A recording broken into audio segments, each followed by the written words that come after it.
This is a CW Spiral, a podcast run by two Barchies and a Bughead. We're your hosts, Sabrina Reed, Michael Patterson, and Reed Gaudens, bringing you history about the network, the latest news, and in-depth spoiler-filled discussions of some of our favorite shows on the CW. It's another premiere pod, because it's week 2. It's the last week, correct. So it's very exciting to be able to talk about all the shows, especially because at NYCC, there was Winchesters news that I don't think anyone expected. Tom Welling is going to be in the show, and he's going to play Mary's dad, Samuel Campbell. I don't know anything about this man, but I'm very excited for Tom to be in the show. Same. I have no idea what any of it means, but I'm thrilled. Like, my favorite castings are ones that you don't expect, but they're so perfect. Like, this is so perfect. Yes, be still my Smallville heart. I see when this was announced, I didn't even realize that I am familiar with Samuel and that I think we met him on Supernatural at some point. All I saw was Tom Welling. I still haven't seen past Tom Welling. I can't wait to see Tom Welling. And that's my thoughts on that. Well, okay, so they did provide a description. So Samuel taught Mary everything he knows, and he's gruff and pragmatic. He's a veteran hunter who prefers action over words, and it's always his way or the highway. But when Samuel teams up with Mary and her friends to save the world, he won't only have to defeat the most dangerous monster he's ever faced, he'll also have to mend his broken relationship with his daughter. So we're getting angst.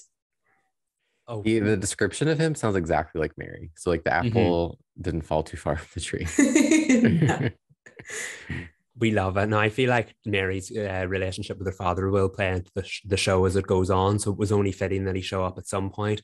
And yeah, like Reed said, angst. We love angst on these kinds of shows. We do love angst on these kinds of shows. And we'll get him in episode 7, which I know in like a postmortem, the showrunner also said to expect more characters to come. I don't know how many, but more characters to come back towards the end of the season, which for me and Reed is just going to be like, don't know who you are, but lovely to see you. Lovely to see the fandom getting excited. Welcome to the party.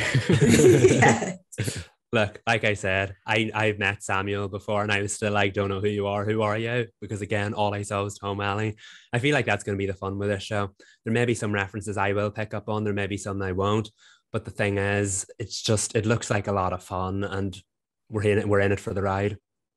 Yes, it's going to be a very exciting fall TV season. Before we get to the mid-season and everything not necessarily falls apart, but we're back to business as usual with The Flash and Superman and Lois and Riverdale, with The Flash and Riverdale saying goodbye, which, sad about both, actually. I am sad about both. Yeah, it's weird. It is. But we are in a new era. And that era does include a mental health initiative that the CW launched called Dare to Love, Defy Hate, which this explains why Stevie Wonder was at the upfronts, because not that it wasn't great to hear that he played for the audience, but it did take me, like, I was like, okay, but yay, when he showed up. It's also because he did a song for the initiative. That's an answer to the United States Surgeon General, Dr. Vivek H. Murthy's call to tackle the #1 issue facing American youth, which is mental health. I think that's lovely. Because at the end of the day, this network is targeted towards young people, or at least it was in its original format. And the fact is, when I heard about this, I was like, yes, this is something that the CW of old would do. And it's something wonderful that raises awareness that not enough people are talking about. And you always see that coming from a culture where they have like shows on television, like British soaps that adapt what's going on in real life every day of the week. Television can be a more powerful tool than any politician, than any kind of leader, because people watch it, they take it in and they think about it. So the fact that these kinds of shows that will be reached to young people, hopefully still around the world, but at least in the US, that they get to tackle something as important as this day in, day out via whatever storylines and characters they love. I think that's wonderful. And like I said, it feels like the CW of old that would do that. Speaking of, I love that it's the name of the initiative is a play on its old branding. Yeah, like they're bringing the past into the future. And it's really nice because I did think that like Dare to Defy was going to be left behind, but it's not. It's just evolving, which is really nice. And the CW does do a lot of mental health content for their shows that do skew younger. So it'll be interesting to see the storylines that they incorporate into this, because they did say that this season, Superman and Lois, Nancy Drew, Walker Independence, All American Homecoming will be tackling mental health. I think that there are so many shows that stand out to me. Like, yes, you can see where they'll put that in, and it'll be great to see certain characters go through it. But then you have a show like Walker Independence, where, of course, mental health wasn't as talked about in times like that. So I feel like we'll get to see multiple sides to the story. Doesn't feel right, but you'll get to see multiple points of view and outlooks on and all different walks of life. And again, this network is full of that. And that's why I think it's a great initiative. Same. And I think, not to tease episode 3 of Walker Independence just yet, but there's something that happens that I do believe is going to be the trigger for them to start a mental health storyline. But we'll talk about that after we give our review. But speaking of the Walker universe, we do have episode counts now. So Walker is on target for 18 episodes this season, and then Walker Independence has 13 with the option to add more. And we've discussed it, and personally, I'm good with the 13 or a 15 episode season for Walker Independence. I don't want it to match its parent show. I'm with you there. I feel like they need to keep it as tight as possible so the story doesn't meander. For sure. And it sounds like they already know what they want to do. So I wouldn't want to, not that filler episodes can't be great, like backstories and whatnot, but that maybe not this season. Yeah, this is a show that feels like it's very much had its story mapped out. We said it had the trailer for the pilot kind of told you the story then and there. We know where the story's supposed to go. We just don't know how it's going to get there. Too many episodes could water that down. And I think with a show like this, that again doesn't feel like network TV, a smaller episode count could really benefit it. So if they stay with 13, I'm perfectly happy with that. Fingers crossed. Also, this would be another moment to just remind them all to take the note back to CW and Roberto. 13 episodes for Riverdale for that final season. Can't be said enough. It cannot be said enough at all. Going to be saying it until we get actual news about what the episode count is. But to close off CW news, we'll just jump into like ratings, because there's a segment that we're going to be adding to our podcast, not on this pod episode, but soon. And it's called The Ratings Game, because everyone's in a panic about ratings. And we feel like we need to give y'all some context about how this works, specifically in the perspective for the CW, because you cannot do the ratings game like you do the other networks. Because if you look at the other ratings, they're like, oh, someone came in at 1.1 million. That's sad. We're not cracking 1 million. So break it down for them. Yeah. I mean, there's been such a discourse ever since the sale of the network started about what kind of ratings are important, what figures into renewals, cancellations, and everything. And I feel like a 15-year-old again, checking your favorite show's ratings weekly, hoping that it won't get cancelled by a big network like ABC or Fox or CBS, because we got so blessed over the years with CW. You never had to do that. Of course, you should check into the ratings every now and again, but it never felt as important as it does now. So I feel like if there's ever a time to talk about ratings with this network, now is the time. It's never been more relevant. And I'm kind of excited to get into it, especially with what we know now about Premiere Week and how it's kind of panned out and the landscape looks. I can't really wait to dive into it. And yeah, let's talk ratings. It's going to be so exciting, because the premiere ratings are always like that big, okay, this is where we landed. And then the following episodes, where are we going to stabilize at? Are we going to be high? We're going to be middling, or should we be scared? I think so far everyone is okay, but we'll see how that goes. Yeah. Things are solid, but it's a long season. We'll see how they pan out. That's true. Well, that ends the CW news section, and now we can launch into what we're watching, which is pretty big. Buckle up, y'all, because we're going to be talking we watched quite a few shows. Welcome to fall TV, y'all. Yes. Hey, starting with All American, and let's just blend All American and All American Homecoming together, since they were like a two-parter. Somewhat, since it was the holidays. I didn't expect to get Christmas and New Year's Eve, but it worked. It worked really well. It did work. I did also like, though, that it's angsty in the All American season 5 premiere, like to the point where, like, with the ending, I was near tears, because, you know, who, I mean, I guess if you expected the Spencer and Olivia breakup, but that didn't mean the breakup didn't hurt. I mean, it was coming. They weren't even talking to each other for like, what, 2 weeks or so? Remember a few weeks ago when I was like, are Spencer and Olivia still together? And you were like, yeah.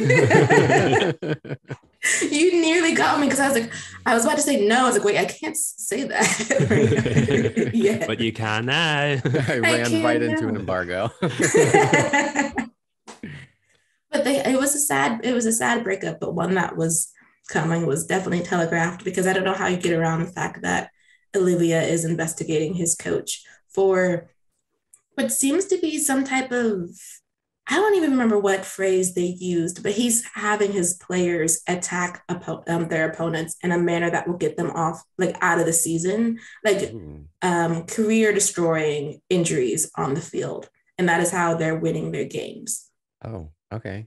That's not legal. No. And he had in the season 4 finale, he wanted her to back off. And I was like, but Spencer, if this man is doing scandalous things and you were on the team, you're going to be caught up in that too. And they're going to want to know if you were complicit. But they broke up because there's a brightness to Olivia when she's hanging out with her friends, when she's doing her journalism, and then her light dims when she's around him because she feels guilty about the investigation. So he breaks up with her so that she can grow in the way that she needs to grow without being concerned about his feelings for things, which is a very mature decision. But at the same time, perhaps we should be involved in the investigation. But who knows? To borrow a phrase from Riverdale, are they endgame? Do you think we'll get back together? Yes, they're endgame. There is this man gets teary whenever he has to talk about, like whenever there's a moment to talk about Olivia. He loves her so deeply and so much. I think he's further in their relationship than she is, which is fine. But they're going to come back together, especially because she said at the end that this is not the end of our love story. Like she's giving him what she thinks he needs, which is to let her go, but she's not like leaving that far. Did he bring up the breakup at all when he popped up in Homecoming? Because I feel like if he did, I completely missed it. So there's a moment where like Spencer goes to talk to Simone about what's going on with her because he wants her to open up. And she's like, how about we talk about what happened with you and Olivia during Christmas break? And he's like, how about we not do that? Yeah, I missed that little line. I mean, it probably went over my head because I didn't watch All American, so I didn't really have a breakup in mind. So I was like, oh, okay, well, okay.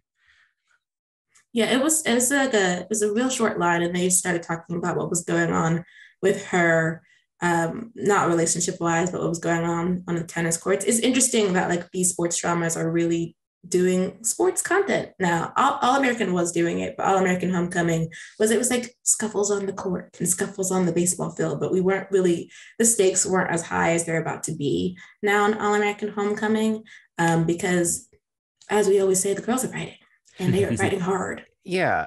Can I say, I don't know if I'm out of place here, but Simone's coach, the way she spoke to her, I was like, is it that serious? Can you be nicer to her? Like, she's trying. It's not like she's just like, hanging out in her dorm, like eating chips all day and missing practice, but she's like putting the work in, and her coach is like so mean to her. It was a lot. It reminded me of the coaches on the football teams in All American, because this is like, there are stakes here. Thea, I always say Thea, but I think it's Thea. Thea was their star player, and Simone is not necessarily responsible for her injury, but their tennis match, like that was not a good decision. And Thea's grown. She made the decision herself, but she re-injured herself. And so the coach was just like, she's injured and you were still about to lose. Like, wake up and smell the coffee. There's a lot that you need to like improve with. And I think Simone didn't really get that. I think she was just on cloud 9 because she was top 6, which they didn't let her be on cloud 9 for that long. They popped that bubble real quick. Yeah. She was wide awake. Very much awake. And the coach does not like her. So I don't know what's happening. I was like, let me get on that court and defend Simone. Like, she made choices too, but I'm like, okay, let's be nicer. Yes. God, Jeffrey Meyer did say that it's going to be real messy this season. And I'm thinking it's going to be real messy when it comes to the sports teams and when it comes to the relationships, which is going to be interesting because compared to All American, like it's feeling very justice heavy over there. Like we're seekers of truth. In All American Homecoming, it's drama with a capital D. Yeah, it's very dramatic, but there's something about the show that is so cozy to me. Like it just feels like, I don't know, it feels like fall, it feels cozy. And there's just like drama that I'm like, oh, that got a little serious real quick. Like Damon's like decision to leave. And they were all like, you have 48 hours to decide. And I was like, oh, okay. I'm really lighting a fire under him. That was shocking to me. I was like, I didn't expect it to go way off the deep end like that. No, with Amara, I know that she has to put her presidential hat on. But it feels like she took it personally a little bit. Yeah, she's like, wow, I really have to like pull my boots up. Like I can't be on Amara right now. I love you, but if it was anybody else, this is what the time clock would be. And I was like, would it be? I feel like she'd be. It was so serious. I appreciated it. I love the drama, but it was like, oh, okay. And the drama of the reveal that Thea didn't know, and the way that she finds out, like you let her find out via the news. Oh my gosh, yeah. At family dinner. The news, oh, that was so dramatic. They all just like the air was sucked out of the room. It was so funny, but dramatic. It was. Well, also, he didn't even look at his girlfriend first. He looked at Simone first. He did. Yeah, which I mean, I don't get the Damon and Thea relationship. I'm sorry. If I had to explain it from his perspective, Simone was off limits, and that's the girl that he liked. So why wait around for her when there's another girl who you are attracted to, who likes you, who opens up in the way that he likes, and like as he can open up to her, and so he's like trying, and I'm like, but I know this is a stopover relationship. I know. I'm like, I can't get like into it because I'm like I can see it. I know that it's like like you said, the stopover, and they're so different, which it's fun to watch like as a viewer whenever you're watching these kinds of like relationship shows and there's like a new exciting relationship, and even if they're mismatched, it can be so fun to watch it. Like, okay, how does this implode? How do we get to the next one? Exactly. And it causes a lot of drama. It's going to continue to cause a lot of drama because it's not like Thea's secure in their relationship either. Considering Simone is around and she knows that Damon still has not misplaced, but he has feelings for her. Otherwise, why are we coming to blows with Jordan in the equipment room? Yeah, there are so many layers to like their conflict, Thea and Simone. Oof. I'm excited for the season to see where it goes. Yes, because it's like simmering right now. I mean, there are like different pots going on both sides. You have Jordan and Layla figuring out their relationship, but Layla's being like a boss lady, but also trying to get her dad's company back from a man who his name is Clay. He was seeing him was too strong of a word. They were sleeping together and he wanted more and she did not. And she was upfront. She'd been upfront about that, but he caught feelings and she did not catch feelings. So he comes back like a Disney villain and accepts her dad's offer to take the company over. And he swears he's just doing it for his career, but he had too many bitter lines during the premiere. It's like, so you're punishing her for not getting in a relationship with you by taking over her father's company and then also trying to steal the artist that she's going after. We need to go to therapy. We need to talk to somebody. That's often the solution in shows. I'm like, I won't name drop, but there's a Netflix show where I was like, episode 1, I was like, if this person only went to therapy just one time, we would save ourselves 8 more hours of this. But with Clay, I don't know how this is going to resolve.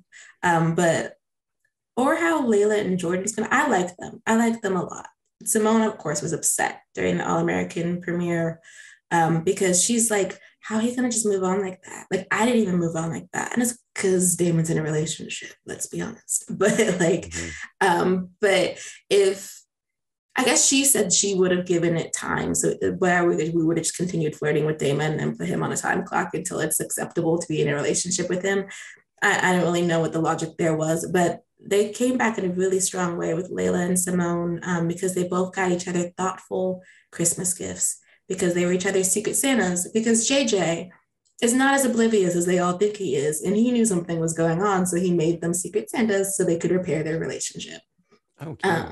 Yes, and I believe Simone got Layla like this framed thing that she could put all of her record companies not vinyls, the small ones that you get when a song does well, and like she could put them all in. Oh yeah, gotcha.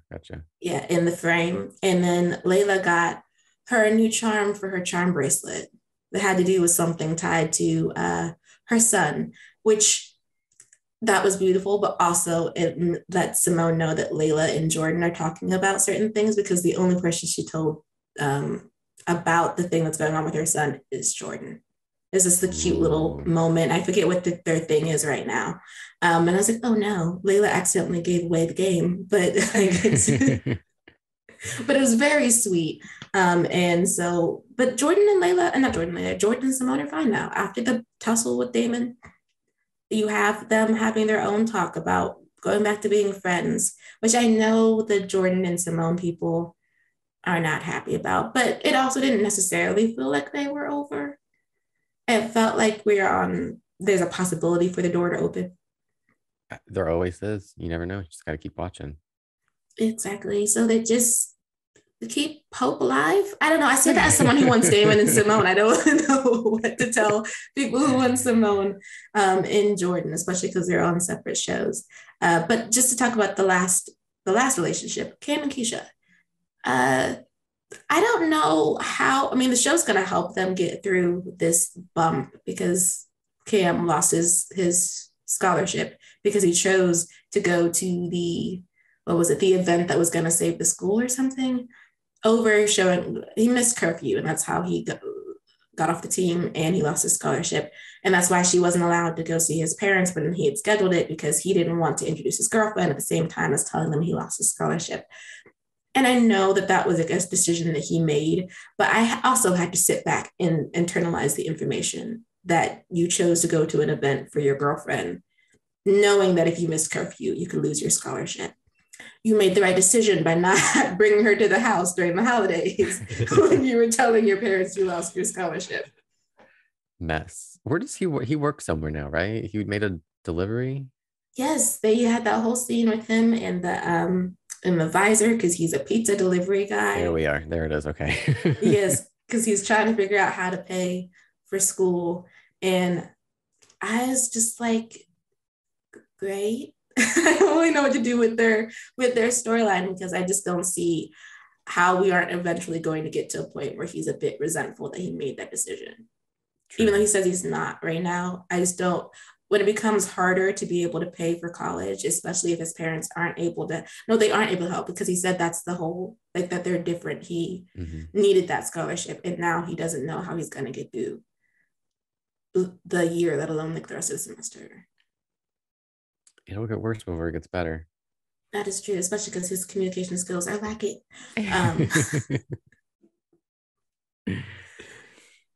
But I don't know. I'm rooting for them. I feel like this is not the end of that particular drama. So I'm going to keep my hopes and my expectations at a reasonable level when it comes to their relationship. Same.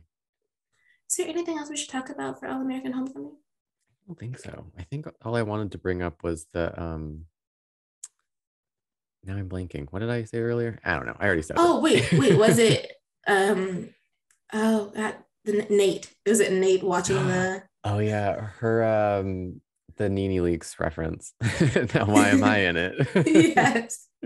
That's my favorite meme. When she said it, I was like, oh, that's my meme. She was minding her business. I do think she was chopping salad. Y'all have to let us know what she was doing in the background. Not that she wasn't listening to the conversation, but it happened to be in front of her. What was she supposed to do? She was getting food. Minding her business. Minding her business. And her name was brought up. And I was like, Cam, don't get out of pocket. Like, you're the one having problems with Keisha right now. Perhaps you should have taken it to the other room or outside of of the apartment. I don't know. True. But I'm excited for both seasons to see what happens next. They're the only two sports dramas on the CW, perhaps the only ones that will exist for a very, very long time, because All American was the only one to be successful. And then I brought along All American Homecoming. But, 2 was good. 2 was fine. The All American versus Levs. Yes. And now there's so many universes now. Because now, like talking about the Winchesters, the Supernatural verse is back on the CW. And we can finally talk about it. Finally. It's exciting because I know for me, Walker Independence was the most anticipated, and it's the one that I feel like in my heart of hearts is my favorite. But if we're like to do objective over subjective, the Winchesters is it. Like the Winchesters is the show of, dare I say, 2022-2023 season. I mean, you'll be hard pressed to get an argument from us. I'm thinking about everything we said in our spoiler-free review, and I just feel like all I really want to say right now is double down on it. I've seen this pilot so many times. You both know you've seen it as well, and it's so much fun. And it's, of course, there's darkness in it, but it feels like such like a light, nostalgic, enjoyable TV series.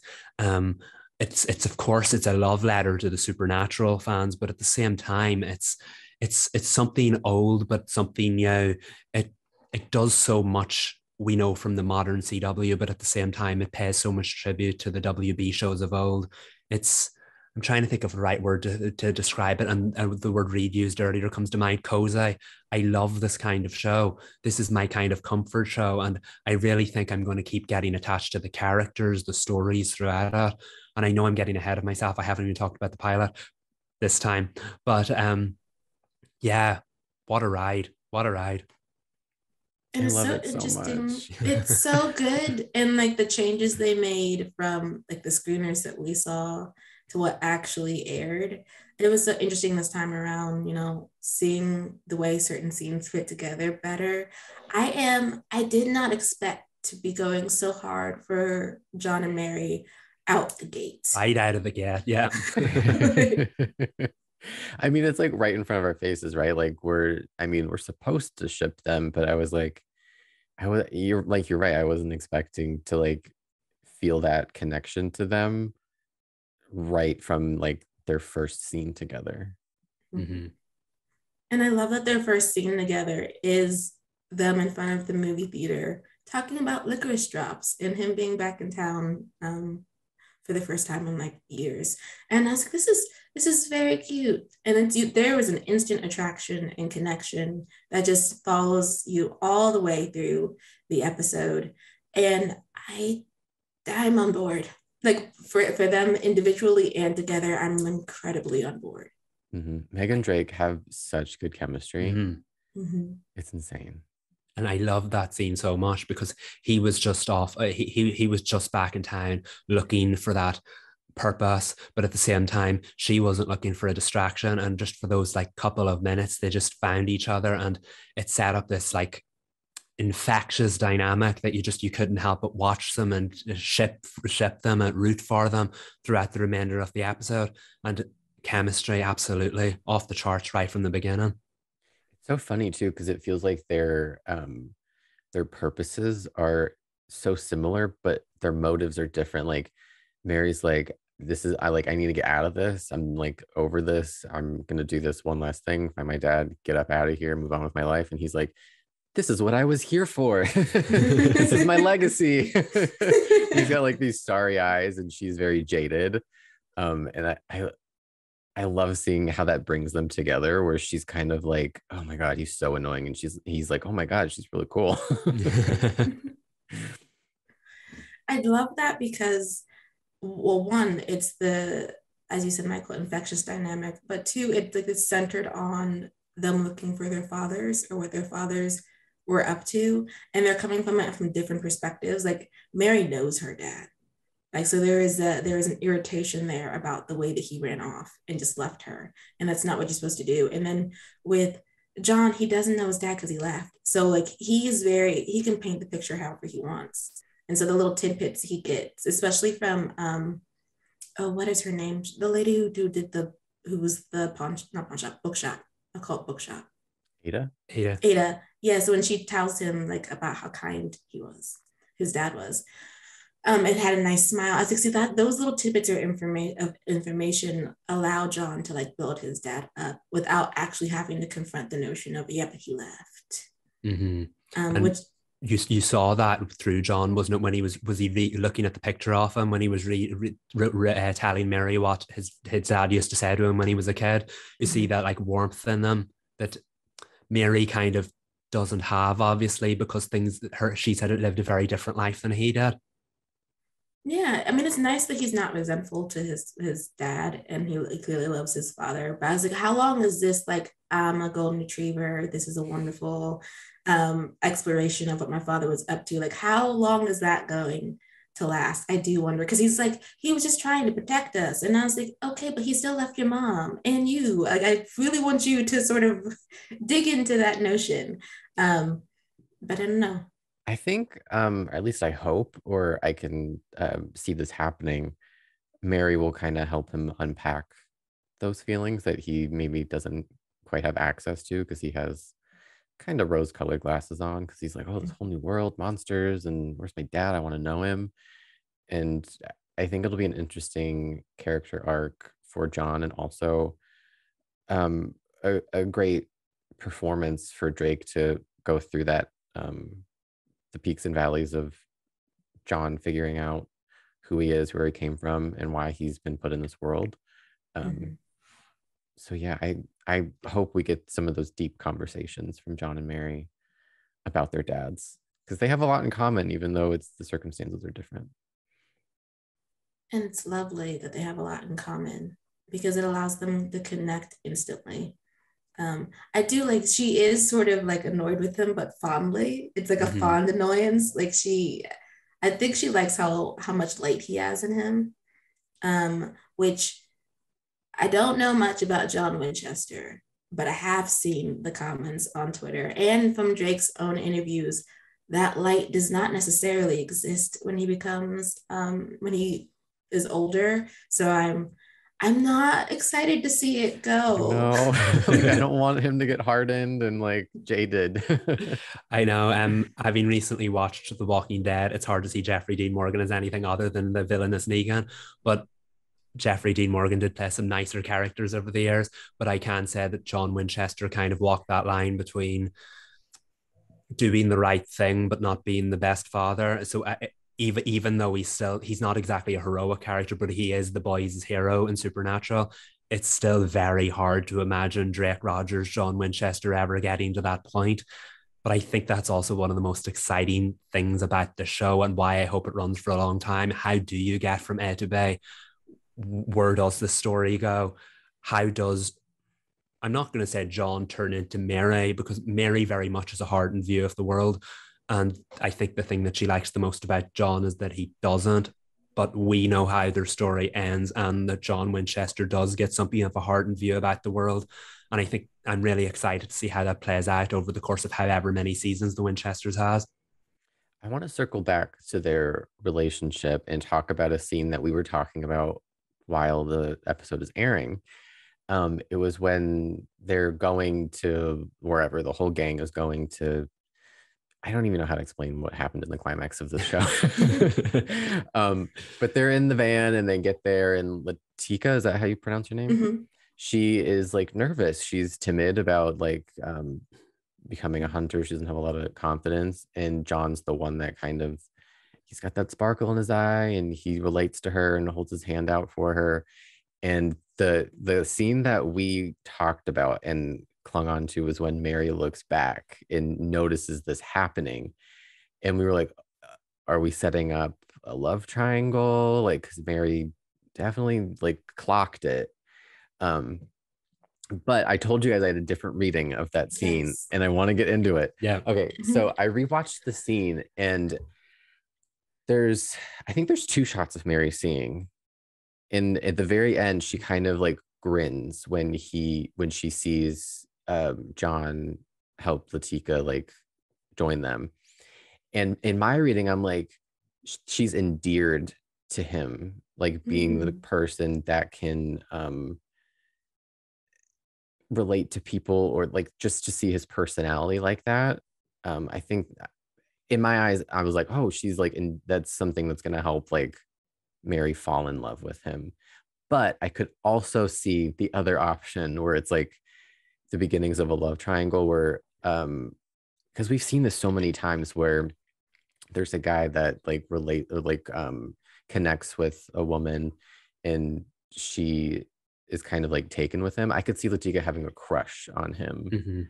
But I feel like we're not going to get a ton of red herring relationships. What do you guys think?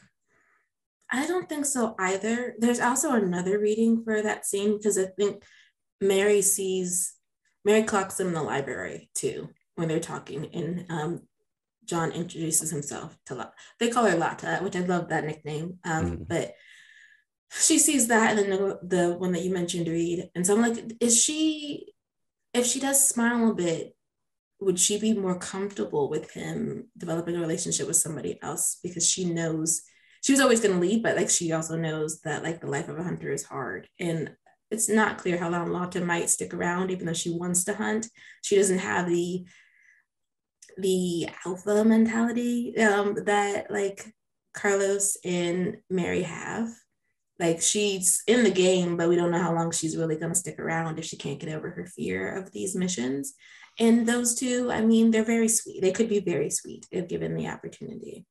So perhaps she'd be like for him to get into a relationship with somebody else and not take the pressure off of her, but like there's something about Mary that feels like she's going to die in like a day. Like she's always got like death hanging on by her side, and she knows it. And so she wouldn't want to get involved with anybody. Yeah, and maybe seeing him in a relationship with somebody else would be like the thing that would be like, oh, wait, I liked him. Why did I push him away or something? You do see that sometimes that the more closed off characters then have like a moment later down the line where they regret a decision they made when it came to love in the past. In fact, we see it in Nancy Drew actually at the moment when we're watching it. I mean, drop that reference. But yeah, I'm conflicted. I do think I love the fact that the pilot episode brought all of this up, and it particularly stood out to us because we weren't familiar with that scene beforehand. And I love that it brought all of that up because there are multiple avenues it could go, and I'm glad we don't know which one it's going to go right out of the gate. The interesting thing about a show like this is we do know where the avenue is going to lead. We just don't know how it's going to get there. On one hand, I'm like, yeah, John and Lata could be a nice relationship, but on the other hand, I'm like, history is not on this girl's side. Why put her through this? So you know what I mean? It's like, it's hard to have a fully formed opinion on it right now, but I will say that I do like the idea of any of the potential avenues it could take. I'm just going to be very intrigued to see which one it does, because we know the end game here already. There's so many questions, and questions I didn't even realize, like where in the timeline is Dean? What universe is this? We found out about the supernatural multiverse, which don't come for us supernatural fans. We just did not know. We're having a crisis of infinite Deans. We are, which I mean, if the solution is that they're a part of one of these multiverses, it does leave open the opportunity for John and Mary to get some kind of a happy ending. Because when we started I feel like everyone who knows what happens to Mary entered this series, wondering where we're going to end. Like, it will be just before Dean is born. Will that be like the last moment of the series? Or will they flash us forward to what happened? And so if it's an alternate universe, you don't even have to do any of that. Like we can have a somewhat happy ending. I say somewhat because it's still a supernatural show, and therefore happy ending likely not happening. Like, it's not like Mary's gonna pull out of hunting and so is John, and then we're gonna live happily ever after in some Kansas suburban town house. Like, that's not happening. But I mean, if there is a multiverse, they can establish it and they could like see the different outcomes or something. I mean, Riverdale did it. They could definitely do it.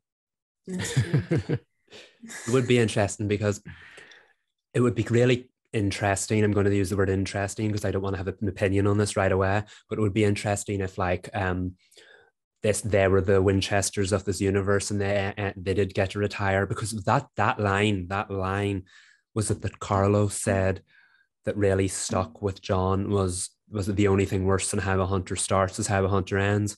And obviously it suggests that even for the great Sam and Dean, there were dark days ahead.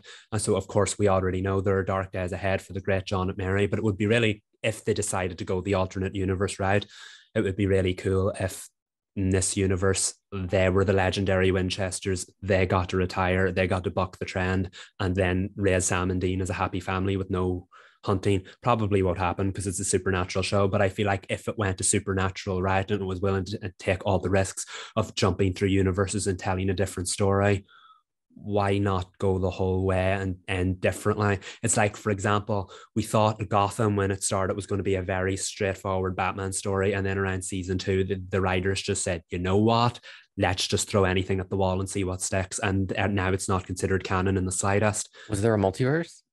I don't think so. That's one of the things. That's one of the things they actually steered clear from. I wonder if it's because the Arrowverse shows were doing at the time, but it's considered somewhere out there in the DC multiverse. It's just not the main universe because the timeline's all over the place. You had like 10 Batman villains surface before Batman was even a thing, even though it's supposed to be Batman's creation that leads to these villains. So it would just, if they were willing to do that, who knows, maybe some point down the line, the Winchesters could go, let's not be bogged down by canon and tell our own story. It's a fine line. A lot of shows, for example, get it wrong when they decide to do that.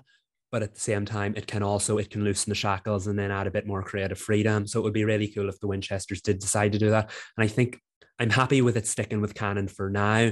But if they decided to step away from canon, simply only to give these characters a happy ending, knowing how on board we are with the ship right from the off, I would absolutely sign up for that. That'd be interesting because it's going to be dark anyway. What were you going to say, Reed? I was going to say we've been promised some answers in this first season by the showrunner. So, I mean, we're going to find out where we are, who we are, when we are. As, you know, they grow closer. And I told you this already. I need one of them to go feral, like completely losing it. like because of something that happens, whether it's a kidnapping, a demon possession, like I want full on like this swinging have to be dragged away, like sort of feral behavior. Like just, I love when ships do that, and so I need it. like, oh yeah, it has to happen at some point. We hopefully have seasons of this. It has to happen. So great pilot episode. I can't wait for episode 2. I really like this. I'm just gonna call them Scooby Gang. I really like this Scooby Gang. I love Lata. I love that she's sort of the one who still has a lot to learn, while Carlos is irreverent and knows exactly what he wants to be doing. Not necessarily someone you can count on as far as arriving on time, but he will save you. in an excellent fashion, and in a memorable one as well. Yes. That peel out for the van where he just pops out and takes care of that demon. He's excellent. I love him. And that he has like a crush on Mary, but he's also scared of her. Like that's a funny dynamic. I know she loves it. That's where she likes them. Yes. And then Ada's going to be interesting because she has the most answers compared to everybody else. I'm looking forward. I'm looking forward to seeing how she plays into the show, because she was very much the character that needed saved from the beginning. So they could have just moved on from that character afterwards if they wanted to. But now you see that she has so much knowledge that could help both John and Mary perhaps connect with their parents, whether that means in real life or just like by addressing the past. And I think she also strikes me like she could potentially be like a Giles character from Buffy, someone with all of this knowledge that they just go to. I feel like because of her antique store, because of her reading up, her knowledge already, the fact that John and Mary's, which one was it? One of their fathers went to her for advice and she helped them figure out the first demon or whatever. And she knew about the Akrita as well, which is our big bad that we know nothing about yet. I feel like she could very much play a Giles role. And the fact that we didn't get to see that in the first episode makes me excited for however she will play it in the episodes ahead. Very much so. This is it's good to come off of a first episode of a brand new series and have so many questions and also be secure in the notion that they will be answered. So there's so much they can do in this 13 episode season. And so I cannot wait to find out more, especially because based on the first look images and the trailer, we're hippies for some reason on what looks like a commune. So excited. We're in for an adventure, and I don't just mean episode 2. Yes, we are. Which, speaking of adventures, professionals, it was something. An adventure. That happened. We had a lot of fun watching that, but not necessarily while watching it. We did. Okay. I will be positive. It was entertaining. I can see why people would enjoy spending an hour watching that show. Brendan Fraser and Tom Welling were great. For me personally, not my kind of show, so I wouldn't continue watching it. But, you know, it seems like it's going to be a fun 10 episodes for fans. Not particularly CW-esque, but trial and error in the acquired experiment. Yeah, I loved Brendan Fraser in it. He was giving it his all in those scenes. He was giving us drama. He was giving us humor. He was even giving us action, even though his character is not the best at that. So it even got it was like comedic action too. I like seeing Tom running around and being gruff. But it was really, I said this to you guys, the whole rocket sequence and the fact that one of the main characters is a genius. I was like, okay, but I wanted Tom Swift to get a season 2. And now I'm watching a rocket blast up into the air. And I'm like, okay, but Tom's rocket wouldn't have blown up. I know, it reminded us of what we lost. In the same time slot as well, wasn't it? Oh, yes. Like a dagger to the heart. I know I don't hold any ill will towards professionals for that because it was made first, but I absolutely hold ill will to the CW for doing that. And it was a lot. I have to say, it was a lot of fun. I remember the last time I felt like this was about family law, and that it's a show that you respect, that it's got its place on the network, but you may not tune into it weekly. I think I said about family law, it would be a wonderful Sunday afternoon binge. This to me strikes me as something I would turn on a Saturday night and just lose myself in like a 10-part movie. What were you going to say, Reed? It's like a campy early 2000s action movie that you watch on like a Sunday afternoon. Yeah, absolutely. It's like if you split a good, enjoyable Arnold Schwarzenegger 90s action flick into 10 parts and turned it into a TV series with 2 action heroes instead of 1. It's kind of exactly what this is like. It's got the one-liners. They don't sound quite as fun as "get to the chopper," but they're memorable nonetheless.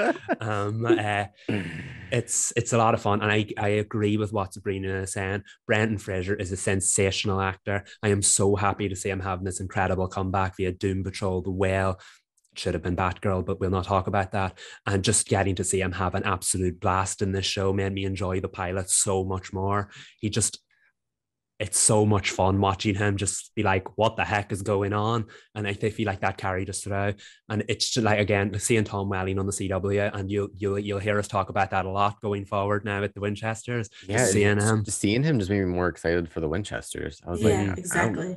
I mean, have fun here, Tom, but I'll catch up with you on the Winchesters. Yeah, all in all, it's if you were looking for an action drama on the CW that is not like genre based, it's not fantasy, it's not magical, it's not superheroes, then this would be a show that you could just flick on and watch some nonsense. Because I mean, it's like it leans into how ridiculous it is. Like it knows it's ridiculous. Like we have like these moments, the scene transitions where like you're seeing maps and you're seeing like what's the word I'm looking for? The coordinates? Thank you. You're seeing coordinates. Like we're having like dramatic standoffs. They're terrible, terrible accents, and like we're rattling off information that like each of them don't know because they all have different skills, and so it's funny. It's like a funny action drama that you can just turn on and lose yourself, like Michael said. I too will not be continuing, but I could see why people will continue, even if it's just to see Tom Welling and Brendan Fraser act off one another, which they have great chemistry. And their two characters like just not despise one another, but they do not get along. Oh yeah, they've definitely got a "we would never be friends" kind of vibe about them. They do, and a need to prove themselves to one another on different aspects, and that's always a good time. So if that's something that you would enjoy, Professionals comes on Tuesdays at 9 after the Winchesters. It's so much fun, y'all. Senseless fun, but fun nonetheless. Oh, but I do have to retract one statement. I said Tom's rocket would not blow up. That's literally what happens in the premiere episode of Tom Smith. So it would, but I enjoyed Tom Smith more. So. Speaking of enjoyment, Stargirl. You guys, I've got to get my notes. I'm stressed. Oh, why? What did Cindy do this week? Oh, where do you hear this? What's Cindy up to? Where do you hear this mess? So I have to say, without question, this has been the most tense episode of the season so far. Not surprising. I said episode 6 is always a huge episode. This was a huge episode. We had that great fight scene, but it built towards it. And my goodness, did it make you wait for it? So yes, last week, Yolanda found the laptop under Cindy's bed. And then she brought it to the JSA, and it was like, I was right all along. And the rest of the JSA, bar Courtney, all deduced like, well, she obviously killed the gambler because she has his laptop. So like, she's been lying to us all along. So we need to deal with this.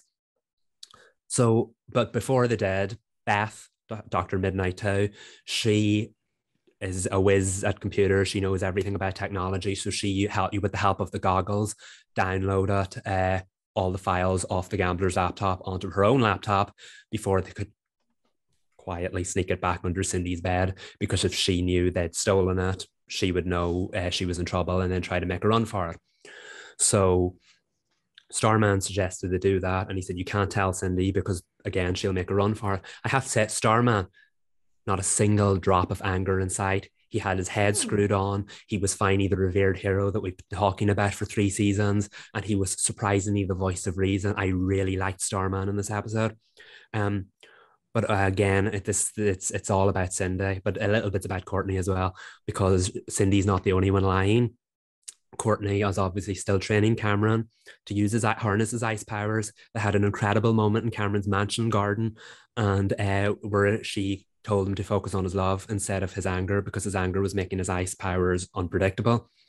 So he focused on love, and he produced a beautiful giant ice sculpture, and they almost had a moment, and then he was like, the ice sculptures of my father, and it totally killed the moment. Because obviously Courtney knows what happened to his father. So she was like, yeah, his love channeled the ice statue of their biggest villain ever.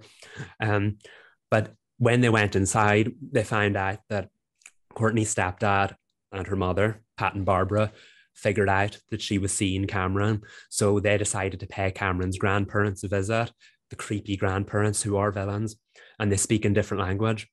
And they have ice powers too. And they know all about the JSA. Cameron doesn't yet. So the grandfather, he is the more logical of the two. He gave Pat and Barbara a meal or some dessert. And the wife said to him in different language, did you poison it? And he was like, no. And she goes, well, then why did you give it to them? The grandmother is off the wall. But long story short, they wanted to talk about their kids seeing each other and just make sure everything was okay. But of course, Courtney was mortified by that, and she suggested they leave. But she did not tell Pat and Barbara that Cameron has ice powers. And of course, as they left the house, it was a big mistake, because the grandmother is sitting watching them looking all evil from the window. So that's obviously put them on their radar. But Courtney has not opened up to the JSA. She continues to see Cameron on the side and help him with his powers, and hasn't told the JSA any of this other than the fact that she's spending some time with him. So, of course, that's created a lot of tension between Courtney and Yolanda, who are best friends. Rick, who's our man, he's off doing his own thing because last season the hourglass broke.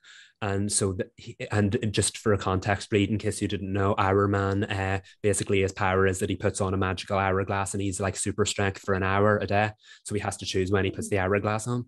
But the hourglass was broke last season in the fight against Eclipso, and it's been patchy and not working properly. Sometimes it gives him 22 minutes of strength, sometimes it gives him 49, sometimes it gives him 6 minutes. And after a conversation with Starman last week, he figured out the issue was the limiter. So, which is a terrible idea because he decided to solve that problem by removing the limiter altogether. Now, when he puts the hourglass on, he has super strength all day, every day, which I think if we're going by the comics, Rick does end up having like an addiction problem to the hourglass. He doesn't know when to take it off. It powers him up too much. He can't go without it. I don't know if we're going there, but there is another secret. Rick has been very quiet this season, so there is another secret that he is now hiding. Meanwhile, Yolanda went to confession and said she apologized. She wanted to apologize and wanted forgiveness. And the priest said, "You're forgiven for stealing, but you can't steal. You should never steal, even if you did it for the right reasons." And she was like, "No, Father, you misunderstand me. I'm not asking for forgiveness for what I've done. I'm asking forgiveness for what I'm about to do." Ooh. And of course, that was a beautiful foreshadowing of the episode because Yolanda ends up leaving the laptop back under Cindy's bed, only to be caught by Cindy herself. And she was like, "I knew you took it the first time you scratched the window on the way in." So Cindy knew the whole time. And then she was like, "Yolanda, let's talk about this. I didn't kill the gambler. I took the laptop for my own reasons." But Yolanda did not want to talk. They had an incredible fight scene in Cindy's bedroom. They destroyed that room. The bed was scratched. Cindy lost some of her hair because of Yolanda's claws. Michael, did someone die? Get to it. No. Then anyway, they ended literally Yolanda pushed Cindy at the window, and then the two of them ended up fighting on her lawn. And Rick then showed up to help support Yolanda because he's got anger problems and he totally supports Yolanda and totally believes Cindy was the one who killed the gambler. So the two of them end up double teaming Yolanda or Cindy. And in the fight, Cindy holds her own, I have to say, but in the fight, Cindy's cardigan gets torn and they see the lizard arm underneath. Oh. And again, they continue to batter each other until they hear something in the sky. They look up. Courtney. And flying down in between them comes Courtney with a staff. She lands in between them in the triangle and sends them all flying. Because she's developed a new power this season, thanks to Starman's training her. She knows how to use the staff and connect with it more. So her eyes literally glow when she uses it. And so she dropped in and sent them all flying, split them up. And Yolanda told them that Cindy had the laptop and that she'd been lying the whole time. But Courtney actually showed compassion to Cindy like she does. And she asked, "Why couldn't you have just told us about this?" Because Courtney figured out now, wait a minute, it was never Dragon King. The skin cell we found at the crime scene was yours. It wasn't Dragon King. So she's been leading them on a wild goose chase the whole time. But Courtney had compassion and she was like, "If you had just been honest with us, we could have helped you." Cindy didn't like that. Cindy said, "Honest, like you've been honest with your team." And then she turned around and told Yolanda and Rick that Courtney has been training Cameron how to use his ice powers. And I believe in the words of Cindy, she said she's been training that little psycho how to use his ice powers. And when he finds out what you did to his father, he's going to come for you. And I hope he wins. And then Cindy stormed off, teary-eyed, with a dramatic storm off. The JSA has fallen apart because nobody trusts Courtney anymore. So she has agreed to step back and let Starman lead the JSA. And I have to say, credit to Brack Bassinger and Joel McHale, because the two of them had this beautiful scene in Courtney's bedroom where he finally was the mentor to her that he hasn't been all season. He said, "Look, you made mistakes. I made mistakes when I was younger. I trust your judgment and the team will figure it out eventually. But in the meantime, he's going to lead them." But the big twist of the episode, remember how somebody's been watching everyone in Blue Valley the whole time? There's been cameras planted all over. The gambler discovered the feed on his laptop right before he was killed. Well, when Beth downloaded all of the gamblers' stuff onto her laptop, she found the feed as well, the unidentified feed, as it's called. That's how she knew that Cindy and Yolanda and Rick were fighting on her lawn, because there are cameras all over Blue Valley and she could find out. So she was able to send Courtney there. But then she came to Courtney, she came to Pat, and she said she turned the fruit blender on in a really awkward scene. They were like, Beth, what's wrong with you? And she'd be like, everything's fine. And then turned the fruit blender on, so it was making noise in the background, and then whispered to them really quietly about how somebody's watching them. And they all kind of looked up into the corner because they knew the camera was up there. And all throughout the whole, the last couple of episodes, we've seen a glimpse of that person who's been watching them. But in this episode, they've been putting a wee jigsaw together just in their spare time. And the final scene of the episode, we got to say the jigsaw was the shape of a skeleton or a skull. And I think, from my knowledge, from what I can call back, is it's suggesting that the person responsible for the murder is actually the assailant known as Mr. Bones, who was teased in the season 2 finale. We saw him. He is a person wearing a suit or a jacket, I can't really remember, with literally a skull for a face. And he said, oh, Blue Valley sounds like a lovely little place. I think I'll have to pay a visit there. Haven't heard head nor tail of him since, but it looks like Mr. Bones has arrived in Blue Valley. Well, well, well. My mouth is so dry after that monologue. Wow, they really packed a lot into that one, huh? They did. They really did. And there were some humorous moments. Like, remember Mike and Jakeem are trying to get Cindy to join their team. Last week, they were like, a woman like you needs to be appreciated. This week, they showed up to Cindy's house with flowers and chocolates that were like an offering for the good lady. And she went, Cindy's like, I'm busy. The best moment of the episode, she was like, oh, no. And then shut the door in her face. But I think now, based on it, Cindy has no one now. She literally betrayed Courtney. That's what the episode's called, the betrayal. She told Courtney, or she told the JSA what Courtney was up to. The JSA no longer trust her. And Courtney was like that, like I said before, that paragon of integrity. Everybody's got their secrets, but Courtney doesn't. Everybody trusts Courtney. But she was keeping one secret, and Cindy revealed the whole truth to the JSA. So none of them trust her anymore. But that's left. How old is Cindy supposed to be? Teenager. 16, okay. 17, I think. Okay. They all go to high school together. But of course, Mike has just recently got started going to the same high school. He's far younger. So it's going to look like Cindy has betrayed the last person she could betray. There is no one left for Cindy. So shockingly enough, I do think she is going to join up with the young ones, Mike and Jakeem, and they're all Star Squadron, because they're the only people she has left that we're rooting for her now. So this episode, not to be any more recappy, let's be a bit more reviewy. This episode definitely changed the game. As far as the screeners I've been sent, this as far as I've seen, I can see why now, because it's completely all the chess pieces that were in play. It's cleared the board. All the stories it was telling, it's pressed the reset button. I know for a fact there are 3 or 4 more stories this season is supposed to have told, and we haven't seen any of them yet. So I assume this is now where they're going to start coming in. We now have the first official tease of Mr. Bones. And even though Mr. Bones is the assailant watching them, he's not the big hulking creature that killed the gambler and assaulted Starman a few weeks ago. There is definitely someone else who is doing his bidding. We don't know who that is. I know there are some characters from the previous seasons are going to return in the episodes ahead. Again, that hasn't happened yet. But what have I written down here? The pacing was great. Like I said, the performances between Breck and Joel was just phenomenal, particularly in that scene.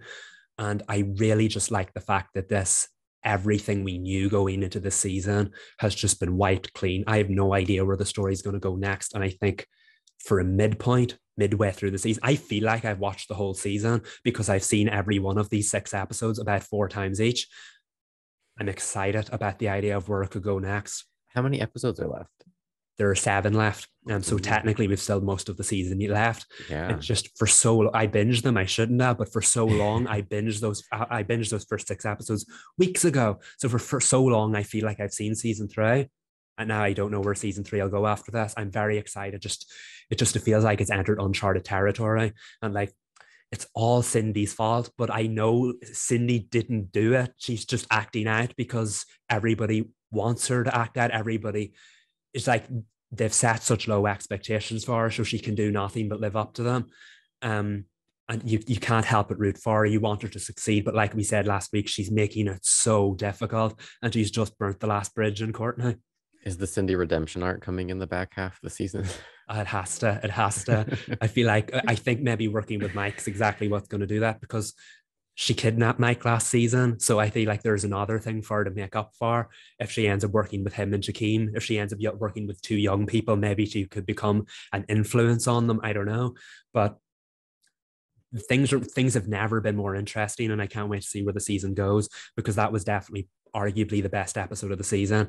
Tense, and I was on the edge of my seat all 4 times I watched it. Courtney will forgive Cindy. It'll happen. It will.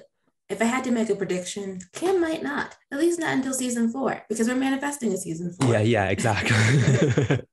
Oh, I can't wait to see how that arc plays out. That's been the most mysterious. We didn't know whether that would get explored, because Cameron's just been in the background for the whole series, and now we're finally doing it. We knew it was coming, but now we're finally doing it. I don't know how that's going to play into the murder mystery, because it's so much its own thing, whereas everything else in the season's directly tied to it, whereas this is very much its own thing. I can't wait to see how it comes into play, and if they can stop this poor kid who's been through so much tragedy in his life and yet has found something positive in Courtney, and it's going to be tainted when he finds out the truth. I don't know if they can stop him from becoming Icicle Jr. Is a dark turn destined to happen when the only source of light in his life is lying to him? We'll have to wait and see. Well, it's heartbreaking. I mean, it's going to be hard. I'm more power to all the Camney shippers out there. They've been through it, and I think they're going to keep going through it. But you see why I went through it with this episode. Look at my notes. It's so endless. I think I got through it all. Relax and breathe.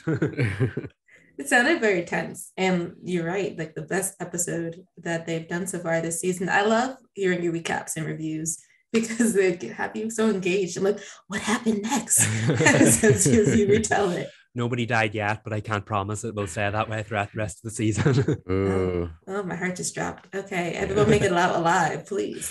But someone did not make it out alive in Walker Independence. Oh my, they sure didn't. Speaking of tense episodes, I was just going to say, loved this episode so much. There were so many reviews of the pilot that were like, how are they going to make the story of a revenge last as a series? And I'm like, have we forgotten what television is like, folks? Have we forgotten that there's larger stories? Like, this revenge story is just like an entry. And as we saw, like, she thinks she's like putting Abby thinks she's putting all the pieces together, so she's going to get her quick revenge in and out, and it doesn't go her way. That's obviously what we're going to keep getting twists and turns. But nothing in this episode was anything like I was expecting to happen, and I loved every second of it. Mm-hmm. It was so good. Every last moment. You're right. Abby does think she's so smart. She really is so smart, and so she really thinks she's like laying the groundwork for the traps that she's trying to set. But the thing that she seemed to be missing is that everybody else has their own story going on. And so, like, you're one piece in this whole cog, and there's a lot happening in Independence that she is not privy to. A lot. I didn't even know it was a town in the middle of, it's in the way of a railroad they're building. Mm-hmm. And that is why Kate is there. And I was like, oh, that explains why Tom is here, because his family is steel and they're ranchers. Two things that he has to keep in mind. I love everyone in this show, including Tom. I love how dastardly he is. Yeah, everyone has a purpose. And like I said last week, like, every 2 characters, whether it's tension or they have some sort of relationship where you put any 2 characters in a room and there's something interesting that's going to happen. Mm-hmm. And that's definitely what happened when Abby had dinner with the man who killed her husband. Yes. What an unexpected dynamic. No, I agree. I remember we said last week that Tom was so interesting in like all of the 2 scenes he was in, and then they did a complete pivot and basically had him like co-lead this episode. You couldn't have gone 3 or 4 scenes without him popping up in at least one. And I feel like they've pulled the threads on a lot of the stories very early, and yet it's not in the way of what if they run out of thread? Where's the story going to go? It really felt like I think the thing that surprised me the most is, you know, the way it always feels like there's been a bit of passing of time when the second adventure comes around or when the second episode comes around. The second episode picked right up after the pilot, and yet it was such a different episode from the one that came Yeah, it before was it. the same day, right? Yeah, because they had that scene where they yeah. were all still there at the gravesite, at Liam's gravesite.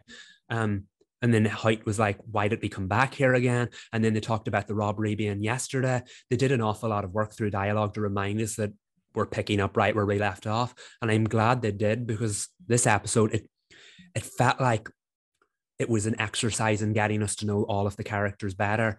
And I like what you said, how it feels like that Abby's kind of just like stumbled into this world. And I think this episode really highlighted that, because of course episode 1 was very much through her eyes, as it should be. She was the new character in town. And when episode 2 was as well, you kind of just got these half conversations from all the other characters around her that it just felt like you were picking up, even though you never seen part 1 of those conversations. All these dynamics were established, like the way Hoyt knew Kai, and that Lucia knew that Kai had a thing for Kate. There was so much in so little amount of time. And again, we've barely scratched the surface here as far as all of these dynamics go. But I think that was one of my favorite parts about the episode, is that you got to sit with them a little bit more than you did in the one before. It made me so excited. It was like, it kind of made me emotional too, in a weird way, because I feel like I haven't been this excited for over a new show since I was like a teenager. So like to be like put into, like, obviously I have a lot of favorite shows and I've liked a lot of shows over the past few years, but like this show just feels so different than anything I've seen the past few years. It's like, it feels like CW. It feels exciting. It feels like we're going to be on this ride. I don't know, it made me feel like emotional and like just so excited, and like I couldn't contain myself watching it. Like I was like laying down and I had to sit up and like look at my laptop, because I was like, what? I can't calm down. But oh my gosh, I think after seeing episode 2, I'm ready to name a favorite character, and that is Kate. Oh, Ooh, nice. love that. I didn't see coming, which I'm gonna have to talk to you guys off pod about something. Pin that for later. Remind me to circle back. But I loved the scene. This is way, I'm getting ahead of us, but the scene in Hagen's, the bar, when they're like putting their plan in motion, which I forgot that it was a plan, because Hoyt and Callian start fighting, and I was like, oh no. And I was like, oh, it's Abby's scheme. But the way that Kate stood up for everybody in that room, and the way that she's making sure the girls get paid, I was just like, this girl's running the town. And I know she's like the de facto mayor of the town, or like that's how she thinks of herself. But I just love what her character brings to this town. I just love her so much. She takes care of everybody. Like, she makes a point of taking care of everybody. Like, even when she paid the girls, she also made sure that Hagen was going to pay them again. He doesn't even know they've already been paid by her, which is good for her. They need extra money. It's hard out here. Yeah, I love that for her, because the interesting thing with how she was handled in episode 1 is she was very much portrayed as the eyes and ears of the town, and you were like, but why though? Yeah, she's getting everybody's tea. Yeah, exactly. Whereas in this episode, she was paired with not new people, aka Abby. She wasn't with Abby that much, so you got to see her, why she was the eyes and ears of the town, why everybody kind of turned to her, and why she knew everything. And of course, we now know it's portrayed very much quietly, like pushing it under the rug, that she has an alternate agenda, and that's her main reason for being in town. But she's not going to waste her opportunity in town to make a difference. And I love that about her. Again, she wasn't in the episode that much, but that very much came across. Like, she asked for the money for bribing people like special agents do, and then just gave it to the girls because they didn't get paid. Love that for her. It's just such a great character. I love how cool and calm she stays, even when she and the other spy, I don't know what his name was. When they like his name. Okay, cool. When they put like, they start connecting dots, like they're already like, it feels like they're on the same page as as Abby. Like, even though Kate asked Abby, like, did you know the man who was her husband? Which that scene was brutal. When Tom rode Liam in town. Oh, brutal. And Abby's clearly, she's going through it emotionally. And Kate's like, do you know the man?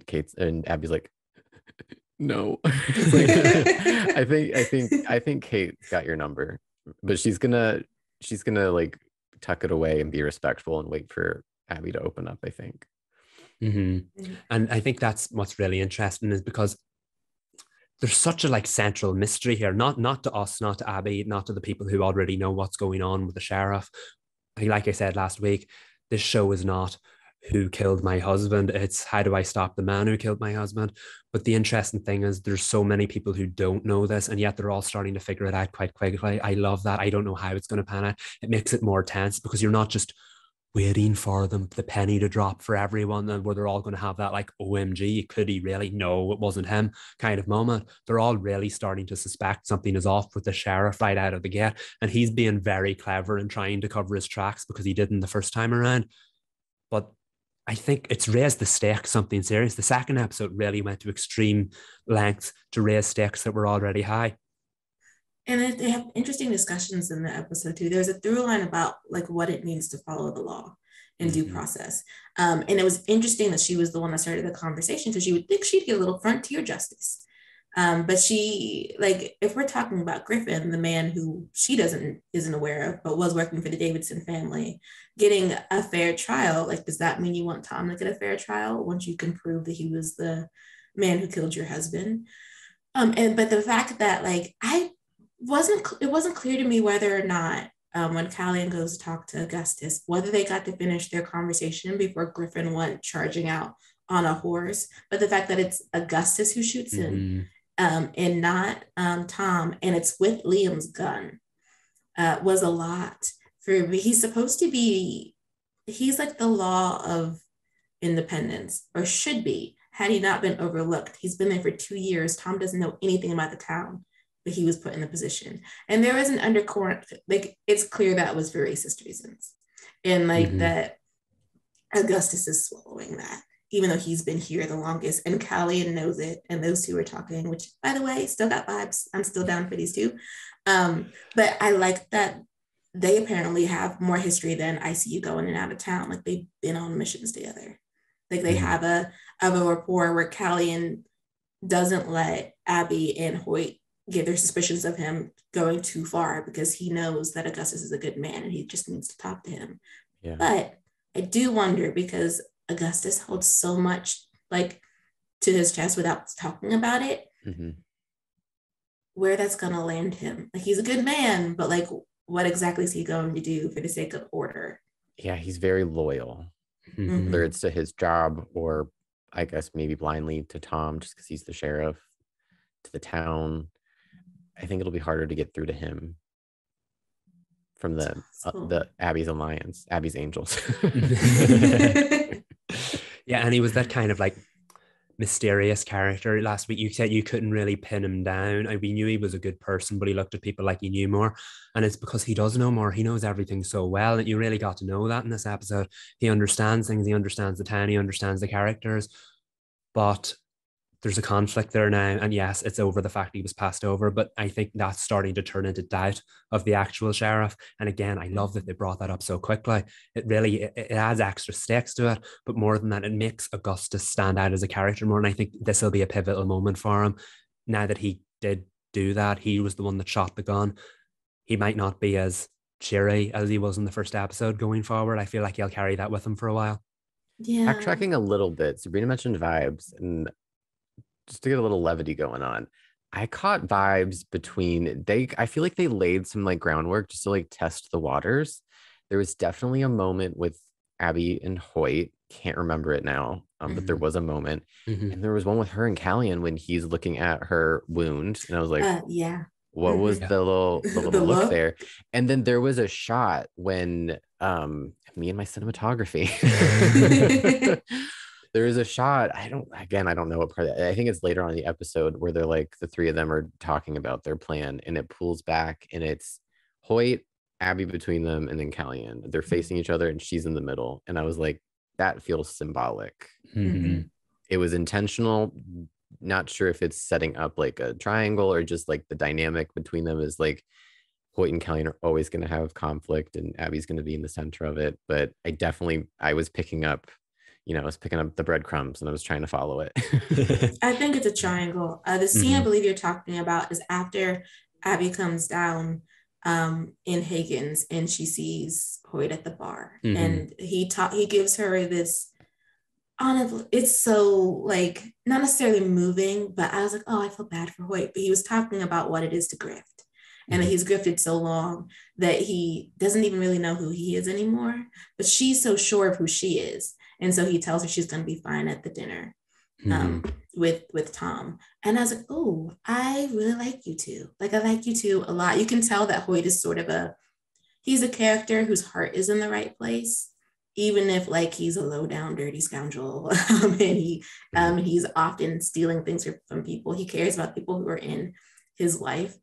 And there is a vibe between Abby and Callian, and he's picking up on it, and he doesn't quite like it. And I don't know if that's because he hasn't picked up on the fact that he likes Abby more than he probably should, considering he is supposedly in love with Lucia.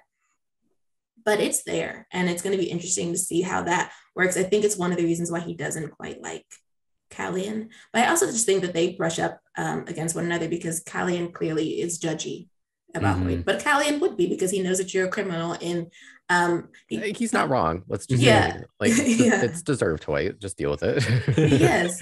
Even if these relationships don't turn romantic, like, I wouldn't mind. Like, there's so much else going on that romance isn't really at the forefront. At least 2 episodes in, I'm not like yearning for romance, because there's so much else to connect with. But even like if that's not the trajectory of either relationship, I like the groundwork they're placing, like the connections Abby's making. Like it's clearly very deep. Like they've gotten in together so quickly, so closely. Like they know all of her secrets, they know her truth, and she trusts them. And yeah, like I said, even if it's not turning into something else and it's just like a platonic, because even there were scenes where it was like Abby and her 2 sons, like she was trying to wrangle them up together. And it was really funny. Yeah, and it feels like now that they ended the episode with their base of operations, and they brought Kai into the mix because Kai knew how. The dynamics in this episode were just wonderful. Like you had like Kai and Hoyt who knew each other.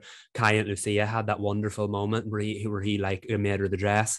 Callian and Augustus, of course. Yeah, incredible. I love Kai. He's always like, "You hungry? Have you eaten today? You need a new dress." Salt of the earth. But yeah, I feel like this episode went really far to establish all of the dynamics, and I did pick up that scene that Abby had with Callian and that scene she had with Hoyt. Both of them were amazing, and it does feel like they might be heading in the love triangle direction, like that cinematography Reed talked about. That's a Vampire Diaries poster right there, the girl in the middle and the boys on each side. And speaking of vibes, not to interrupt you, but there's one more layer, like the weird twisted vibes between Abby and Tom. Like I don't want romance. I don't want to put it out into the universe by any means, but like as soon as I saw them having one-on-one scenes, I was like, oh, I can see this Buffy and Spike. I can see this like complicated alliance. Now he wants her to work with him. Like she's getting in so deep with the man that killed her husband, and I know those lines are going to blur. I just don't know how. I mean, I don't want it to get. It would be really weird. But like the groundwork is being laid as this world getting even bigger and wider and more complicated. And I think that's what blew me away the most about this episode, is that like any review that was like, oh, this show, how are they going to outlast it? And then they came in with episode 2, like, here's the material. We can do this for 6 seasons. Just you watch. Yes. It was unsettling, her connection with Tom, and because they do have chemistry. They have a good back and forth. They do, and he's aware something's not quite right with her. Yep. And so they're like circling each other in this very dangerous game. I think my favorite moment, besides when he comes up behind her while she's talking law and she has to flirt with him in order to get like, she's like, I can take you up on that date offer, like that dinner offer, is at their last scene together, which I think is the last scene of the episode, when she's playing that song and he's in the shadow with the hat tipped down and she didn't see him. And I was like, oh girl, I want you to run. Undertaker vibes, just the silhouette with the hat, I am telling you. I know, but then he just strolls over to her, and he knows what he's doing because he gives her the law book and asks her to work in his office. And I was like, I am uncomfortable, but also I see how you two could work, because he did say that he was looking to find a wife and start a family. But also, if you do know that that's Liam Collins' wife, how dare you? Right. It's messed up.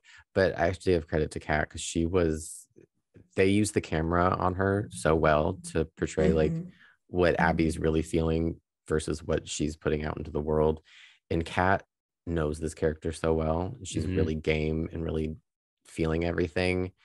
And oh my God, just the depth of what she's portraying, like what women have to go through. Like Abby's being forced to confront, to talk to this man with false pretenses just to find some sort of justice for what happened in her life. And it's like, oh, you don't want to watch Abby have to go through this, but the way that Kat is bringing so much truth to how strong this woman is took my breath away in so many scenes. I know. And they have I guess the remake element has entered the plot that the cast kept talking about, because these characters are very aware of their place in society, in America at large, in a way that you don't often see in period pieces that are on network TV, because there's a lovely conversation where Callian says, you have to be the one to walk out into this world. Like, we can't do it. And then they use that to their advantage with their scheme, that like Hoyt can do whatever he wants. Like, regardless of the fact that everyone is sort of aware that this man is not to be trusted, he's a white man walking in the world. And Abby can't do certain things because she's a woman. And Callian can't do some things because he's Apache. And so they use that conflict in our society against other people in order to get what they want. And I thought that was brilliant. I was like, yes, because of course people of this time would be aware of how they walk in the world. How would you not be aware of how you walk in the world? But sometimes shows don't show that. I think the writing in the show is very, very clever. And that makes me intrigued, but also excited to see how they use it in the episodes going forward, because all of that you mentioned played into the dynamics, but it also played a great deal of importance into the story. And I think that highlights the quality of the writing. For sure. I don't think we can gush more about Walker Independence. I'm sure episode 3 will drop. I was going to say, next week we will. Yeah, and it'll just be gushing even more, especially because to go back to something I said earlier in the pod, I think the mental health thing is going to start with is going to be Augustus, the trauma from having shot someone. And I think because that would have broken his code. Like he like Abby believes in due process, but that man was escaping. But like, I don't know how he's going to contend with how he thinks things should be done versus how he did them in a moment after learning some news he didn't like. Guys, I love this show. What a journey. Who would have thought? And it's just getting started. It is, because we were like, we don't know how it's going to go down, like before we got to see any footage. And now we're like, oh my God, we love it. We're on the ship. I mean, love it for us. Yeah, riding its coattails. Okay, but moving on to the last show, which, another big one. Yeah, another big Nancy Drew. Just we're talking about Nancy Drew, and it is Drewson centric. I was not prepared. It was hot and heavy, and also just heavy in a way that I was not expecting. Like that came out of nowhere. But oh my God, this episode, the Whisper Box, was really making Nancy walk through every facet of her life and like reevaluate her choices and her emotions in a way that I think is going to be really beneficial for her, because we talk about her personal growth and journey all the time, and this is like the first time where she's like it hit her right in the face and she could not ignore it. But my gosh, this episode, I've never wanted to be right about a theory, and then it happened with her mom. Yeah. When it happened, I was like, this was Reed's theory. Yeah. It happened sooner than I thought, which, I mean, cool. I don't know. It was hard to watch. It was very, oh my God. Before I gush about Kennedy again, let's get into Drewson in the episode. Yeah. I think it was so big for them as a send-off. It felt like the period at the end of the sentence. It very much did. Yeah, when watching this episode, I was thinking, what did I think about this? And because you felt so much about it all at once. And I think the best way to sum it up was emotional roller coaster. Like, you went from one feeling to the other, right? Snap in a couple of seconds. But I do feel like the Drewson relationship was at the heart of it. And you were on her mind, Sabrina, the whole time throughout.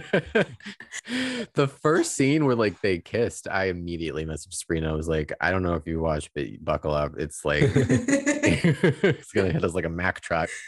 Oh, I was already going through. I told you that when you messaged me, I had to pause it because I had to go do something else, and I was already 8 minutes in and a mess. And it's because like first of all, I love how quickly Nancy realizes this is not her world. It is that's our girl. Immediately. Always one step ahead of the game. Yeah. I think we're like 3 minutes in, she figures it out in the kitchen or something. She's like, this is not right. No, it's at the claws, and she's like, this is not right. No, something's not right here. And I think the biggest giveaway was George's personality. I love that was the deciding factor. Just like bright lipstick, kind, hugging her, wearing like a pearl bracelet, and I was like, this is not George. Not George at all. But it's interesting that Ace was the same. For some reason, Bess was a hippie. Besides the fact that I guess because she lives in a van, and Nick was very much the same, just happy. And I like that this episode took two relationships, Nancy, Nick, and her mom, and her closure.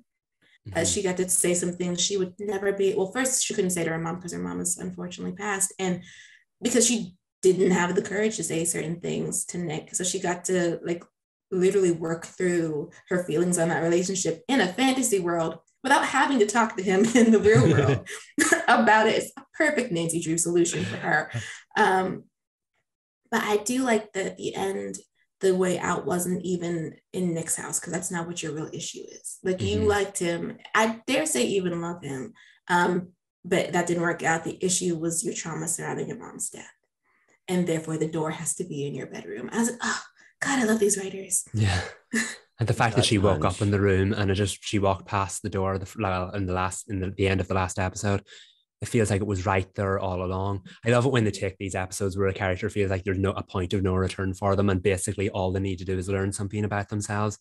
And the fact that it got to do that, and it feels so simple to say it out loud, but this episode was anything but simple. There was nowhere to turn to get away from the trauma. Every single one of the arcs or the plots in the episode, there was something really emotional or like heavy hitting going on.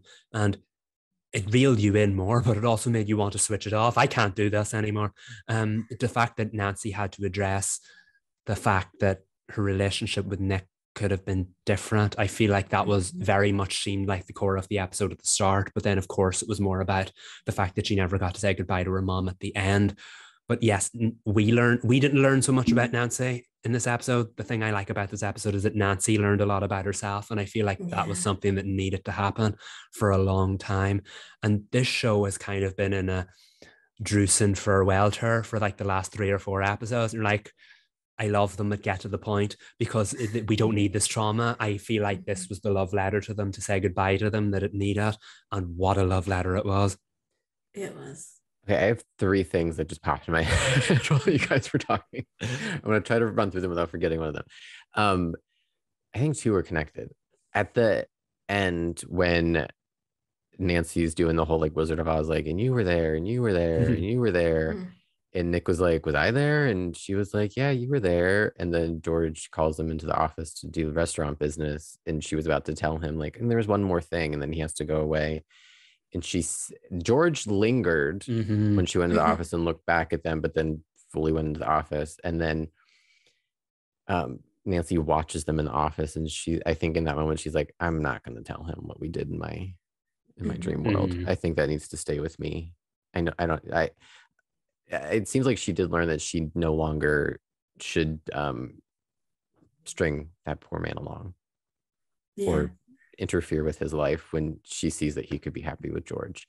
But also in that scene, when she's kind of like staring at them through the doorway, doesn't Ace pop up? Yeah. Yes, he does. Yeah. I was like, the nest there watch it has is. returned. Yes. I love him. Okay, so that was the two things. And then circling back to Kennedy being an amazing actress, that scene at the table with her mom. Oh my God. Oh, wow. Where's her? Can I submit her retroactively for an Emmy for that scene? Like, what? Like, I got so distracted like after watching that because I was like, she was so good. Like, why wasn't she ever not like in a conversation for any? Like, why did I never hear about how great of a performer she is that I had to like rewind because I missed the next scene after that? But oh my God, I don't even know how to explain how good she is in those moments where there's so much going on in Nancy's mind, where she's like trying not to be outwardly grieving for her mom, but like in the inside she's trying to be. It was just so much, that scene, and I would like to rewatch it 500 times. Yeah, no, I agree. I had that written down as one of the main talking points as well. And the thing I loved about it the most is that, or when I love about Kennedy's emotional scenes, is that she doesn't have to say anything. There was like little to no dialogue coming from Nancy in that particular close-up when she just watched her mom on the phone, which means it was all face, all acting, all eyes, and goosebumps watching it. She went to the Lauren Graham school of being able to hit you in the gut emotionally with just a look. There's a look that Lauren Graham does so often in Gilmore Girls and Parenthood where like she just like grins, but you can tell on the inside she's like so overwhelmed. You know what I mean? Michael has seen it before, and like her eyes are kind of welling up. Like, oh my God, that look from Lauren Graham just gives me chills. And Kennedy has that same kind of ability to just say so much and make you feel so much without like overacting and doing too much. There's so many layers to that scene because she's getting to do something I believe she didn't get to do for her mom before, because her dad to be was there the one, for her. Yeah, was the one who was there with her when she received the news, but also to get the news she wished she had gotten and be the one with her mom to have that moment of joy. And then the moment like the sadness hits because she knows that she didn't get to live that. So like you have the joy of this version of her mom getting to go off and go on a date with her dad. And then you have like Nancy sitting in her own grief, but also trying to like hold on to this little moment. It's an excellent episode. Like there's just so many things that they allow Nancy to do that she did not do, that she gets to be honest with herself about, while still like seeding things that have happened before. I love that she can hear her friends, and the way that she can hear her friends is those little blue envelopes that her mom's letter was in, which I think is a lovely way of saying that she loves them. Yeah. Just like she loves her mom. Or Beanie Watch. We have a Beanie Watch too. Oh yeah, that was the other thing. When she came down the stairs and she was like, "Has anybody seen my beanie?" I was like, I perked up because I was like, "Oh, we're getting beanie content." But I didn't really get a reading on if there was a metaphor surrounding the beanie in this episode. I'll have to continue to unpack that because it didn't feel like it related to my original theory that like she puts the beanie on when she's trying to be like lone wolf, I'm strong, I don't need anybody else, and then she takes it off when she like opens herself up to be vulnerable and accept community and help. I don't know, did you guys get a reading on the beanie?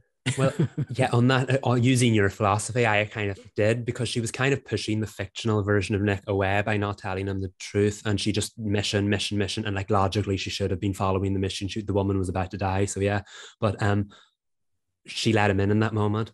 And I feel like that was the moment she just kind of like was like, okay, stop pushing. And she had to be with him in that moment. And I think when it dawned on her what she could have had, she let him take the hat off. And I think that was an important character moment. So yeah, using your philosophy, Reed, I did kind of get that from it. So I feel like even though it's fictional beanie, it had the same impact as the real beanie. I think there is also another element in play, because I remember when we talked about it the first time, Sabrina mentioned that her mom made it. Yeah.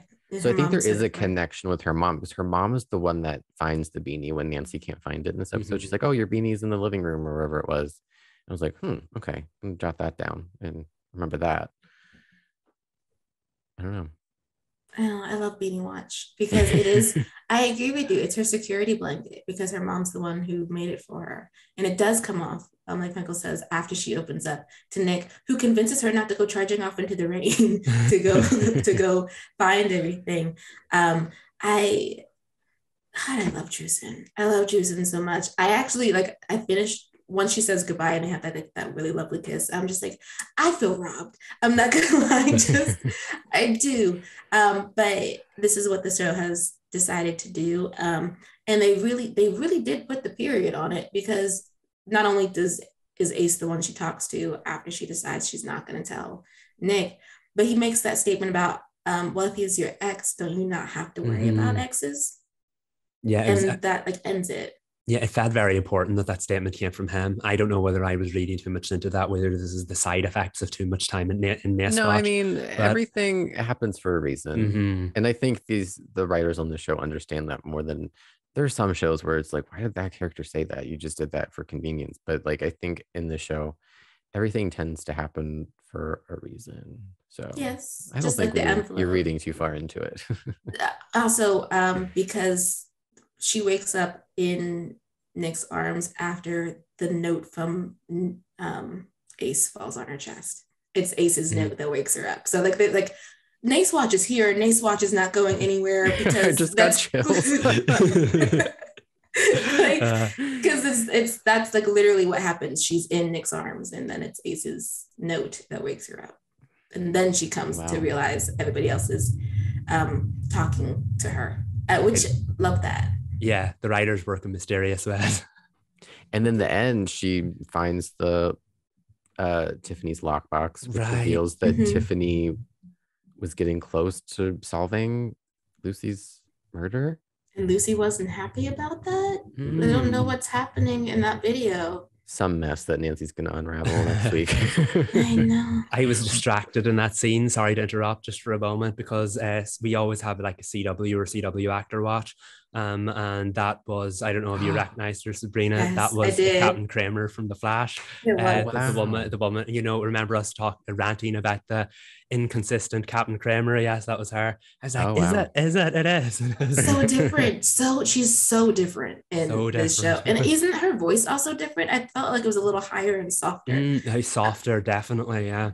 My question though was how does she have all of these secrets? Or I know she was keeping them for a reason, probably to keep the mess out of her own affairs, but it seemed like she had a really important piece of the Tiffany Hudson murder puzzle, and she did not. I guess it's smart to not get involved. Never mind. Retract. Do your thing. It's just Nancy was really smart though, because I'm sorry, I would have not gotten that historical sign logo from what she got on the card, and it was the six horseshoes together. Yeah, that was poor Tiffany. She'd been without solving. Case had been not solved. I remember, was it the third episode when Nick had all the clues from Tiffany to solve? I was like, I like how the show works traditionally Nancy Drew centric kind of plots into the episode, which is really busy doing its own supernatural dramatic thing. But this episode was kind of like that as well. And that they had the mystery to solve with the little clues. They had to go to the cemetery and figure out the clues. And you know what absolutely took me out was Ace and Bess trying to guess what the clues meant. And they came up with wrestling moves, song lyrics. What was the other one? She said strippers and he was like, yes. Yeah, awkward sounds. Oh, I love them. They're the best duo. And I do love that everyone got happy. And even Ryan got to be happy because he was building a playground for the youth of the town. Maybe that's in his future in real life. We'll say. Maybe. If he stops being shellfish. But is there anything else for Nancy Drew besides the fact that we love this show? I don't think so. What was with the CW this week? Really putting us through it. Very much. Emotional, tense, just great television. I now need everybody to stop ragging on our beloved network. I mean, can it be dragged off? And do we drag it off? And yes, but quality television is on it. You just have to actually turn on the TV. TV is back, baby. Yeah. It's like the Winchesters and Wendy. It's like, get into it.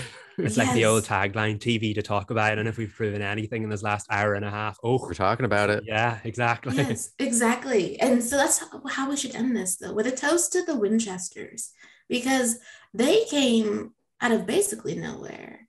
and hit the top of the premiere board for the network. They're the most watched, their premiere was the most watched one of the fall TV season for the CW at 781,000 viewers.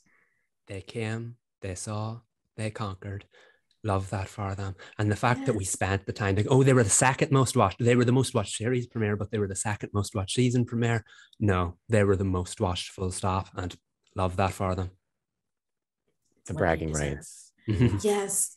The crowing that's happening within the fandom right now. So cute. Like, yeah, they can deal with that themselves, but it's just so exciting to see how, I mean, the numbers are, it's a different ballpark for the CW, but just to see the size of these two premieres for with the Winchesters and Walker Independence is so exciting.